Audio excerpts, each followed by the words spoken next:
Ave Maris Stella. Hello and welcome back to Vatican II in a Year. This is your host, Father Matthew Schneider, a priest of the Elite Church of Christ and a theology professor.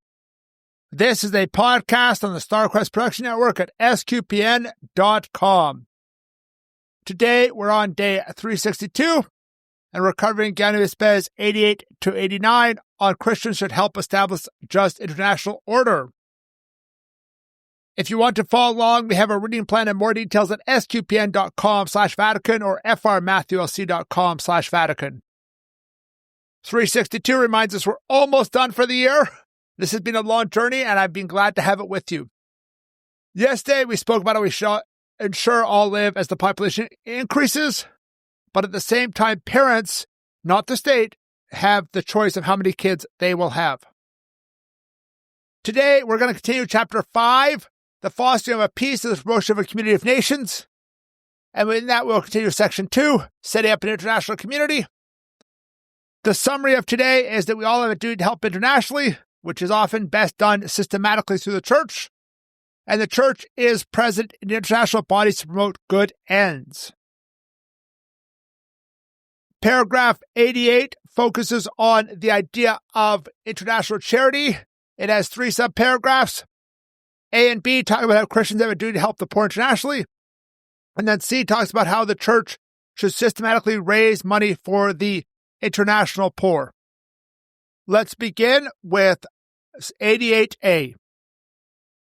Christians should cooperate willingly and wholeheartedly in establishing an international order that includes a genuine respect for all freedoms and an amicable brotherhood between all. This is all the more pressing since the greater part of the world is still suffering from so much poverty that it is as if Christ himself were crying out in these poor to beg the charity of the disciples. Do not let men, then, be scandalized, because some countries with a majority of citizens who are counted as Christians have an abundance of wealth, whereas others are deprived of the necessities of life and are tormented with hunger, disease, and every kind of misery. The spirit of poverty and charity are the glory and witness of the Church of Christ. B. Those Christians are to be praised and supported, therefore, who volunteer their services to help other men and nations. Indeed, it is the duty of the whole people of God, following the word and example of the bishops, to alleviate, as far as they are able, the sufferings of the modern age. They should do this too, as was the ancient custom in the Church, out of the substance of their goods, not only out of what is superfluous. So here we are talking about that establishment of an international order in the first line, that the society is good and we have these relationships between nations, and that is a good thing, to have an international order that has respect for all. But then it moves to the rest of these 2 subparagraphs talking about poverty and the challenges of poverty. There are so many people around the world still in poverty. This was true in 1965. It's still true in 2025, although maybe not quite as extreme. There are some still as extreme poverty, but maybe not as high of a percentage. It is a scandal when there are nations which are largely Christian who have this access, abundance of wealth, and do not help out. That is a scandal. And at the same time, we know that Jesus calls us to help out the poor. What does Jesus say? Whatsoever you do the least these, my brother, you do unto me. That includes the poor, starving children in Africa or Asia or South America or wherever else you want to talk about them. We have a duty to do this. The Church supports those who do volunteer work or work to help in this international age. This international aid.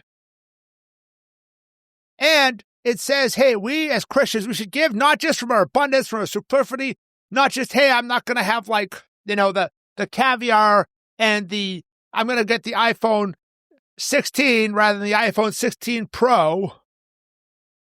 No, but even from our sustenance.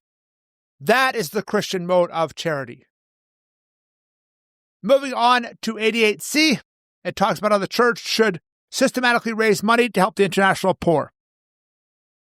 C.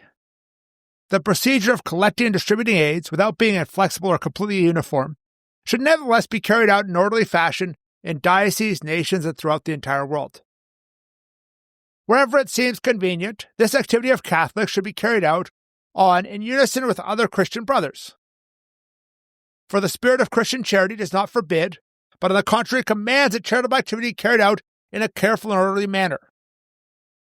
Therefore, it is essential for those who intend to dedicate themselves to the service of the developing nations to be properly trained in appropriate institutes.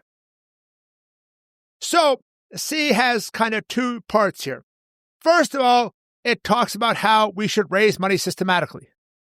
If we do it systematically, that's the best way to get resources to people. It's like, if you give, I remember one of the places I helped out, it was, a homeless shelter downtown. It was saying like, a meal for a homeless person, if they just use the money to go into the restaurant, is like, they could feed them for 2 days at the homeless shelter for the same amount of money. And that's really the idea, another analogy of the same idea we're talking about here. So, in this sense, we can do systematic to make sure the resources get there, because also here, how can I get my money to a starving person in Africa unless I use some other intermediary? I just don't have the means. And it notes here it's good to have them in dioceses, nations, parishes, communities, etc. I want to give a brief shout out to one of these I support, which is called Catholic World Mission.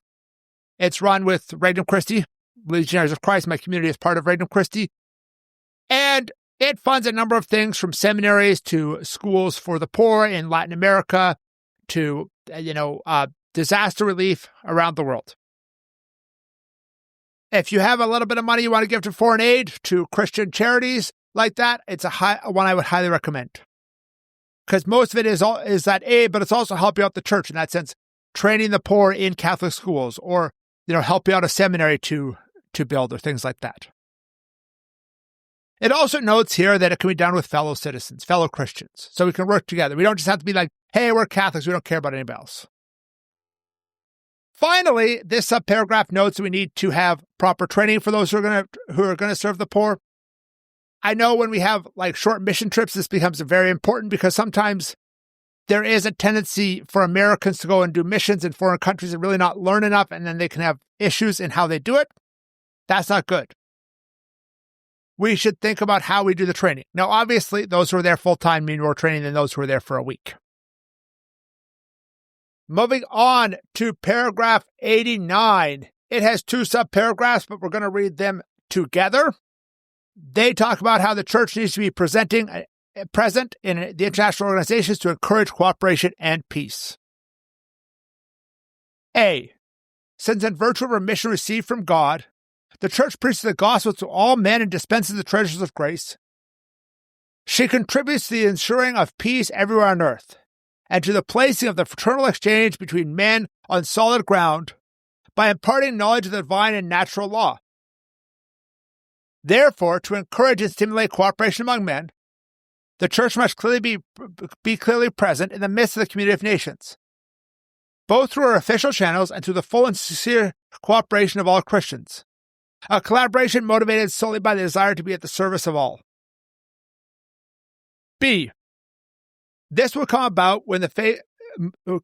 about more effectively if the faithful themselves, conscious of the responsibility as men and as Christians, will exert their influence in their own milieu to arouse a ready willingness to cooperate with the international community.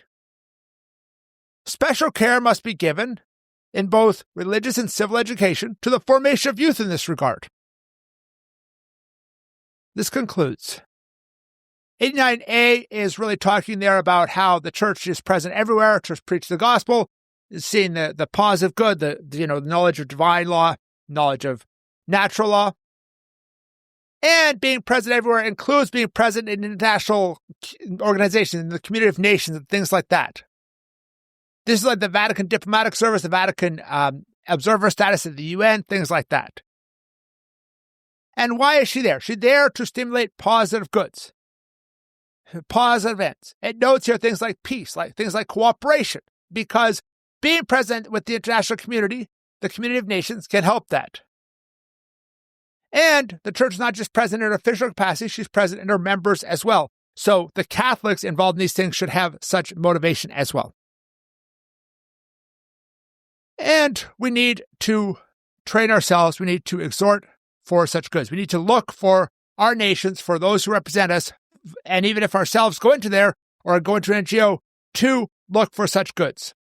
We need to help people understand the goods that are here. Thank you for listening to this episode of Vatican II in a Year. This is a listener-supported podcast, and you can donate to help StarQuest produce it, another great podcast, at sqpn.com/give. You can give one-time monthly to join the StarQuest Patreon. Tomorrow, we'll continue with the next paragraphs of Gaudium Spes. That is paragraphs 90 and 91, on which we should work for charity and justice between peoples. Please join us then to learn more about Vatican II, which can provide a blueprint for the Catholic Church. For more information, go to sqpn.com/Vatican, frmatthewlc.com/Vatican, or Vatican SQPN on Facebook and X. Amen.